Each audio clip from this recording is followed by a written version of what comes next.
মেরে দোস্ত, নিজেকে বড় মনে করে অন্যকে ছোট করবেন না। নিজের ভালো থাকার চেষ্টাটা নিজে করতে হবে, তবু অন্যকে ঠকাইয়া না। আপনার নিজের সুখ শান্তির জন্য অন্যকে কষ্ট দেবেন না। বন্ধুত্ব করলে ভালো মানুষের সাথে বন্ধুত্ব করবেন, যে কখনো আপনাকে অবহেলা করবে না। দুনিয়াতে একে অন্যকে কষ্ট দিয়ে আজও সুখে থাকতে পারেনি। অন্যের সাথে দুশ্মনী করে নিজের চোখের পানিটা পবিত্র রাখতে পারেনি। মানুষ অন্যের সন্তানকে ঘৃণা করে নিজের সন্তান নিয়ে ভালোভাবে সংসার চালাতে পারে নাই। আপনি যদি অন্যের পেটে লাথি মেরে আপনি ভালো থাকতে চাইছেন, তাহলে ভালো করছেন।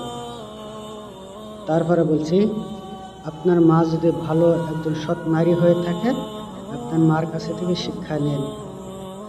সিধা পথে চলতে শিখেন, বেঁকা পথে নয়। ভালো মানুষের হাত ধরে চলতে শিখেন, মন্দ মানুষের নয়। হালাল খাবার চেষ্টা করেন, সৎ পথে চলার চেষ্টা করেন। গরিব অসহায় মানুষকে ঘৃণা করবেন না, তাদের কাছে থেকে দোয়া নেওয়ার চেষ্টা করেন, কারণ আল্লাহ তাদেরকে বেশি ভালোবাসে, গরিবদেরকে, ধনীদেরকে নয়। মা বাবার দোয়া নেন, মা বাবাকে কখনো কষ্ট দিবেন না।